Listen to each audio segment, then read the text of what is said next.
কালীপুরে আরামবাগ উৎসব উপলক্ষে আন্তঃ ওয়ার্ড নকআউট ডিউস ক্রিকেট টুর্নামেন্টের ফাইনাল খেলা শুরু। আরামবাগ পৌরসভার উদ্যোগে আয়োজিত আরামবাগ উৎসব উপলক্ষে প্রতি বছরের ন্যায় এবারও আন্তঃ ward knockout deuce cricket tournament অনুষ্ঠিত হলো, যার আজ পৌরসভার 12 নম্বর ওয়ার্ড কালীপুর বিজয় ক্রীড়াঙ্গনে চূড়ান্ত পর্যায়ের খেলা শুরু হয়েছে। চূড়ান্ত পর্যায়ে 4 নম্বর ওয়ার্ড বনাম 13 নম্বর ওয়ার্ড অংশগ্রহণ করেছে। পৌরপ্রধান সমীর ভান্ডারী ফাইনাল খেলা উদ্বোধন করলেন। আমরা শোনাবো আরামবাগ উৎসব ও অন্যান্য প্রতিযোগিতা নিয়ে কে কি বললেন।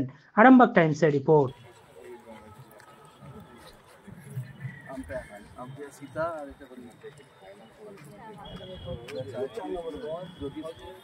এই টুর্নামেন্ট শুরু হয়েছিল 12টি দলকে নিয়ে, 12টি ওয়ার্ড অংশ নিয়েছিল। খেলা ওয়াকমা হয়েছিল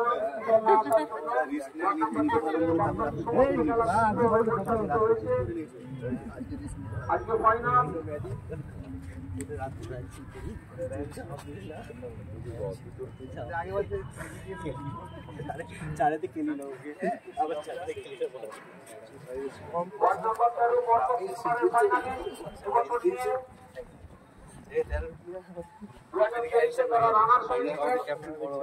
ছোট ভাইটা আসছে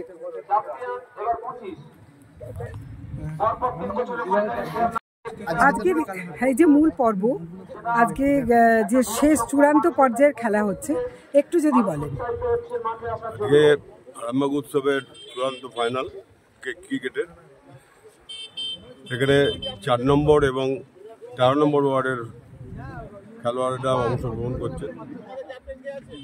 খেলাটা হার জিত যাই হোক, খেলাটা খুব জমাটি হবে। ঠিক আছে, আপনারা দেখুন সব। এটা অনেকদিন ধরে ফাইনালের অপেক্ষা ছিল। প্রতিযোগিতা হলো, আজ ফাইনাল। আপনাদের কেমনটা লাগছে? আমাদের লাগার কিছু নেই ভাই, আমাদের চাই একটা, যে জিতবে তাকে আমরা ট্রফি দেবো, যে হারবে তাকেও একটা ট্রফি দেবো। মানে এখানে কি অংশগ্রহণটাই মেন? মানে আপনারা এর মাধ্যমে প্রতি বছর এই যে পৌর উৎসবের আগে যে প্রতিযোগিতাগুলো করেন, আপনাদের কি উদ্দেশ্য হচ্ছে ক্রীড়াকে মানে আরো বেশি উৎসাহ করা জনমানুষের মধ্যে? দেখুন, আমরা নই শুধু, মুখ্যমন্ত্রী প্রতিটা ক্লাবকে আর্থিক সাহায্য করেন, তার কাজেই ক্রীড়াটার উন্নতির জন্য তো তিনি করেন। আমরাও চাইব ক্রীড়ার উন্নতি হোক। ছেলেরা, গ্রামগঞ্জের ছেলেরা আজকে যদি কলকাতার কোনো ভালো ক্লাবে খেলতে যায় বা দিল্লির কোনো ভালো ক্লাবে খেলতে যায়, এটা তো আমাদের গর্বের বিষয়। আজকের বিভিন্ন দেশে আমাদের মেয়েরা যে বিভিন্ন ভলিবল বলুন, ক্রিকেট বলুন, ধনুক বলুন, বিভিন্ন ব্যাপারে তারা সোনার উপর নিয়ে আসছে। কাজে এখানকার ছেলেরা যে পারবে না এটা কথা নয়। তো সেই জন্য আমরা উৎসাহ দিই ওদের, যারা ওরা এগিয়ে যেতে পারে, খেলার প্রতি আরো আগ্রহ বাড়ে। কষ্ট করে নেব লাইভে। यारे कॉल হবে হেড কল ব্যাট ফাস্ট শুরু করছে কারা? 13 নম্বর ওয়ার্ড টসে জিতে ব্যাটিং করার সিদ্ধান্ত নিয়েছে। 13 নম্বর ওয়ার্ড টসে জিতে ব্যাটিং করার সিদ্ধান্ত নিয়েছে। 4 নম্বর ওয়ার্ড টসে জিতে ব্যাট করার সিদ্ধান্ত নিয়েছে। কি বলবেন? আজকে প্রোগ্রাম নিয়ে বলবো মানে অত্যন্ত উৎসাহিত, আমাদের টিমও উৎসাহিত। আমাদের দুটো টিমই মানে ফাইনালে গেছে, 13 নম্বর ওয়ার্ডের এবং 4 নম্বর ওয়ার্ডের। আমি অ্যাজ এ ভাইস চেয়ারম্যান দুটো টিমেরই সাফল্য কামনা করব, কিন্তু ওরা খুব খেটে খেলছে। এবং এই যে খেলাগুলো পৌরসভার আরামবাগ উৎসবের অঙ্গ হিসাবে শুরু হয়েছে, ক্রিকেট বা ফুটবল, এতে এই যুব সমাজ কিন্তু অনেকটা মানে খেলাধুলায় যে কতটা তাদের উৎসাহ সেটাতে আমরা বুঝতে পারছি। এবং এই খেলাধুলার মানটাও এখন অনেকটাই বেড়ে গেছে। তো আমি খুবই খুশি হয়েছি। আমি আসি মাঝে মধ্যেই, প্রায়ই আসি, কাজের চাপে হয়তো সবসময় আসা হয় না, কিন্তু আমি এসে দেখি, মনে হয় সবটাই দেখে যাই, কিন্তু হয়তো সময় হয় না। খুব ভালো লাগছে ওদেরকে দেখে, ওরা যেভাবে খেলছে, ওদের সাফল্য কামনা করছে। এই মাঠটা সুরক্ষা হিসেবে কি বলে, মাঠের সুরক্ষা দেখুন, এটা যখন এর আগে আমাদের মুখ্যমন্ত্রী এসেছিলেন তখন কিন্তু মাঠের পাঁচিল ভাঙা হয়েছিল, সেটা অল্প এইটুকু জায়গা, কিন্তু তারপরে পুরোটা যখন ভাঙা হয়েছিল, যখন এসেছিলেন তখনও 3 দিক ভাঙা হয়েছে। মোদি তারপরে আরো বিস্তারিত অংশ ভাঙা হয়েছিল। এই দিকটা পুরোটা ওই দিকের যে পিছনের পাঁচিলটা দেখছেন, এটা মাননীয় প্রধানমন্ত্রী যখন এসেছিলেন তখন ভাঙা হয়েছিল, এবং তখন কিন্তু কথা দিয়েছিলেন ওনারা যে হ্যাঁ এই এটা রিপেয়ার না পুরো পাঁচিলটাই করে দেবে। কিন্তু আমরা এরপরেও বহুবার বলেছি, কিন্তু সেরকমভাবে কোনো কাজ দেখছি যে হচ্ছে না। তো সামনেই ইলেকশন, আবারও তো শুনছি আসবেন অনেক দিল্লি থেকে সবাই হয়তো আসবেন, ব্যবহার হবে এই মাঠ। তো একবারে এটা হয়ে যাক, তারপরেই আমরা এটা নিয়ে চিন্তা ভাবনা করব। কারণ যারা প্র্যাকটিস করে বা মর্নিং ওয়াক করে, অনেক মহিলারাও এই মাঠে মর্নিং ওয়াক করতে আসে, এবং ছোট ছোট বাচ্চা থেকে শুরু করে সকলেই ক্রিকেট, ফুটবল যে কোনো খেলা এখানে প্র্যাকটিস করে। এবং আরামবাগের নিজস্ব মাঠ এটাই বড় মাঠ, 1 নম্বর একদম বিজয় ক্রীড়াঙ্গন মাঠ। সেই হিসেবে এই মাঠটা অনেকটাই মানে রক্ষা কবচের মতন প্রয়োজন আছে, যেখানে অনেকে যারা বড় বড় খেলা হচ্ছে, এডিপিএল এর মতন বড় খেলা হয়েছে এই মাঠেতে কিছুদিন আগে, সেখানে তারা বলেছে যদি একটু গ্যালারি সিস্টেম করা যায়, এলে কি ভাববেন? দেখুন, গ্যালারি সিস্টেম করাটা বা সব কিছু এটা তো একটা স্যাংশনের ব্যাপার আছে। এটা তো আমরা ইচ্ছা করলে পৌরসভার একটা প্রচুর ব্যয়বহুল একটা ব্যাপার। তো সেটা নিয়ে আপনারাও বলেছেন, আমাদের মাথাতেও যে চিন্তা একেবারে নেই তা নয়, কিন্তু এই পাঁচিল রিপেয়ারের ব্যাপারটা আমরা একবারই ভেবেছি যে এই আবার ধরুন নতুন করে করা হবে, আবার এই নির্বাচনের পরে হ্যাঁ পুরোপুরি হাত দেওয়া পরে আবার হয়তো দেখা যাবে যে পাঁচিলটাকে দরকারি ভাঙতে হচ্ছে, বা যারা বিশেষজ্ঞ আসছেন তারা মনে করছেন যে এটা ভেঙে দেওয়া উচিত। তো সেই কারণে এইটা কেটে যাক। আর গ্যালারি সিস্টেমে এটাকে যে একটা বড় স্টেডিয়াম টাইপের করা হবে সেটা কিন্তু আমাদের মাথাতেও আছে, দেখা যাক। এই স্টেডিয়াম সিস্টেমটাতে কিন্তু বিগত বামফ্রন্ট সরকারের চেয়ারম্যান গোপাল কচ্ছ বাবু উনি কিন্তু অনেকটাই আগিয়ে গিয়েছিলেন, সেই দিকটাও কিন্তু এখন বর্তমান সেই সময়টা বা সেই মাঠটাই নেই। দেখুন, মানে যিনি করেছিলেন আমি সেটাকে সাধুবাদই জানাবো। তবে যারা আমরা এখন পারছি না, কেননা অনেক দিন যত ক্রমশ এগিয়ে যাচ্ছে, নানা রকমের সমস্যা, নানা রকমের চাহিদা, নানা রকমের সরকারি প্রকল্প, একটার চেয়ে আর একটা বড় প্রকল্প আসছে, সেইগুলোকে কার্যকর করতে গিয়ে আমাদের আজকে তো কালীপুর যে ক্রীড়াঙ্গনে এখানে আপনাদের চূড়ান্ত পর্যায়ের আজকে 13 ওয়ার্ড বনাম 4 নম্বর ওয়ার্ডের খেলা হচ্ছে। এই যে প্রতিযোগিতাগুলো পৌর উৎসবে শুরু হয়েছিল, কিভাবে কত মানে শুরু করলেন এবং আগামী দিনে কিভাবে কি চলবে যদি একটু বিস্তারিত বলেন।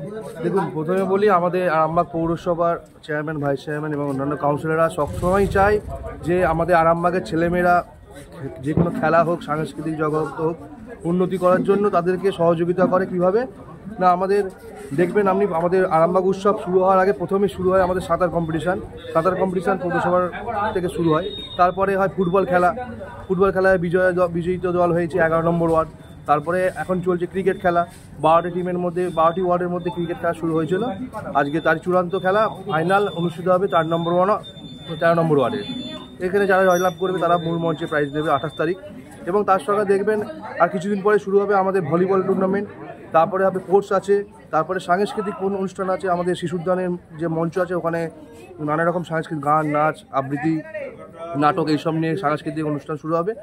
এইভাবেই আমাদের সবসময় সহযোগিতা করা যায় পৌরসভা আমাদের, এবং আমরা একটা ক্রীড়া কমিটির মধ্যে আছি। আমরা থেকে চেষ্টা করি সেইগুলোকে সহযোগিতা করে যাতে খেলাটাকে মান বাড়ানো যায়।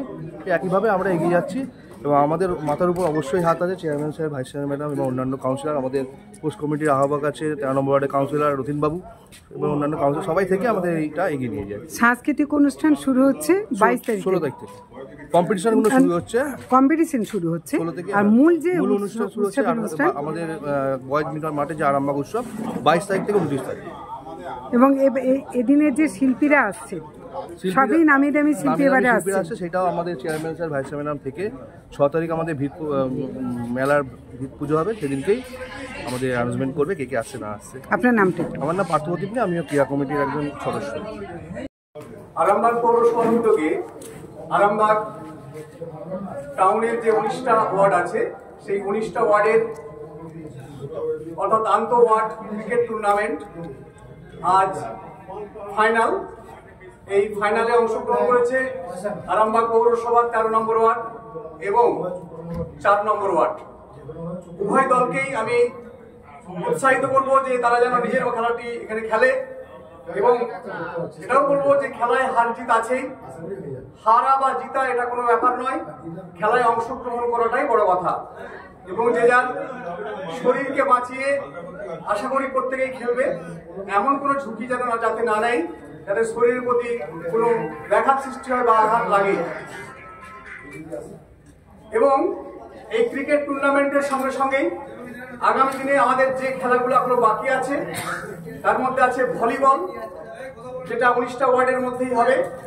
এছাড়া আছে অ্যাথলেটিক্স মিট আগামী 12 তারিখ অর্থাৎ 12ই December Arambagh boys high school মাঠে হবে ভলিবল, বৈকাল 2:30 থেকে দুপুর 2:30 থেকে শুরু হবে। এবং আগামী 14 তারিখ পারুল কমপ্লেক্স মাঠে হবে 19টা ওয়ার্ডকে নিয়েই অ্যাথলেটিক্স মিট। এবং উদ্বোধনের দিন অর্থাৎ 22 তারিখ হবে ম্যারাথন দৌড়। এটা প্রতি বছরই ওই দিনেতেই হয়, অর্থাৎ মেলার উদ্বোধনের দিনেই করা হয় ম্যারাথন দৌড়টা। এই 3টি খেলা আমাদের আপাতত বাকি আছে। এছাড়াও মূল মঞ্চের যে অনুষ্ঠানটা হয় তার কিছু সাংস্কৃতিক যে বিষয়টা আছে সেটা কিন্তু একটু আগে বান্টি বলেছে যে ওটা 16 তারিখ থেকে সম্ভবত শুরু হতে হবে। এবং এর আগে যে খেলাগুলো হয়ে গেছে তার মধ্যে আছে ফুটবল, এছাড়া সুইমিং বা সন্তরণ প্রতিযোগিতা, এগুলো শেষ হয়ে গেছে। এবং আগামী দিনেও প্রতি বছরের ন্যায় আমরা যাতে পৌরসভার উদ্যোগে এবং আপামর জনসাধারণের সহযোগিতায় যাতে আমরা সুষ্ঠুভাবে আমাদের বিভিন্ন যে খেলাধুলা হয় সেগুলো পরিচালনা করতে পারি, তার জন্য আরামবাগ পৌরসভার যারা স্থায়ী বাসিন্দা বা বসবাসকারী প্রত্যেক ব্যক্তির কাছে আমি অনুরোধ করব তারা যেন প্রত্যেকেই সহযোগিতা করে এই খেলাগুলো পরিচালনার জন্য। কারণ খেলা মানেই বহু লোকের সমাগম এবং বিভিন্ন মানসিকতার লোক সেখানে থাকবেন। আমরা প্রত্যেকের কাছে অনুরোধ করব তারা যেন সুস্থভাবে ক্রিয়ার দিকে উৎসাহিত করে, অবাঞ্ছিত কোনো ঘটনা যেন মাঠের মধ্যে না ঘটায় বা খেলার বিঘ্ন ঘটায়, এই অনুরোধটা প্রত্যেকের কাছে আমরা করব। এবং খেলা চলাকালীন প্রত্যেক দলের সমর্থক এবং টিমকে বলবো তোমরা তোমাদের টেম্পারটা ধরে রাখবে, কখনোই যেন টেম্পার হারিও না, তাহলে কিন্তু খেলার মূল স্রোত থেকে তোমরা সরে যাবে। এটুকুই আমরা প্রত্যেক দর্শকের কাছে পৌরসভার পক্ষ থেকে জানাই আন্তরিক প্রীতি, শুভেচ্ছা ও ভালোবাসা। এবং যে সাংবাদিক বন্ধুরা আছে তারাও এখানে আসার জন্য অনেক অনেক ধন্যবাদ। নমস্কার।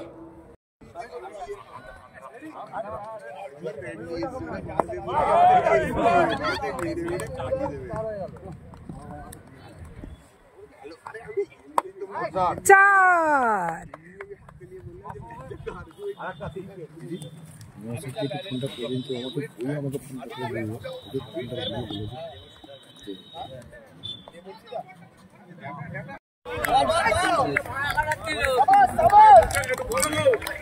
ষোলোই তিনটে হবে। কথা বলুন।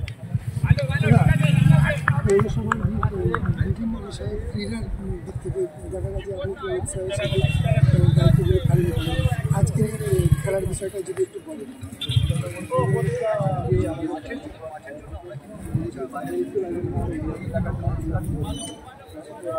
একদম না, সুদামের কাছে ওষুধের নামটা জিজ্ঞেস কর। সুদাম, ওষুধের নামটা কি বললি?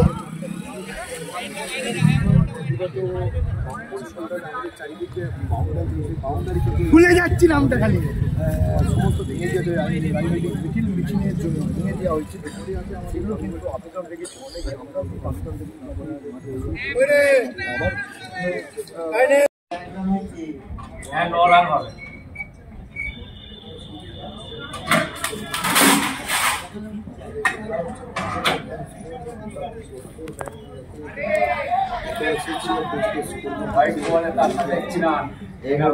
রান হয়েছে এবং 1 উইকেট 1 ওভার খেলা চলছে।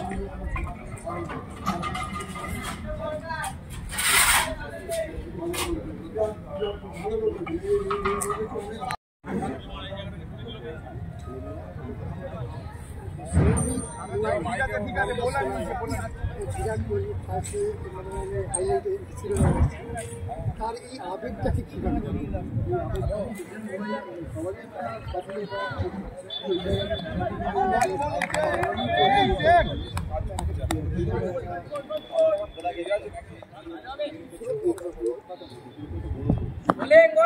তারপরেও কিন্তু আবার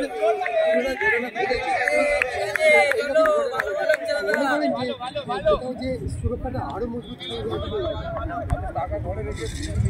জ্যোতিষ জগতে অদ্বিতীয় ডক্টর অঞ্জন শাস্ত্রী, আপনার উজ্জ্বল ভবিষ্যতের একমাত্র দিশারি। Call for booking 7477886099 or log in www.anjanshastri.com। Download করুন আমাদের exclusive mobile app Astro Anjan.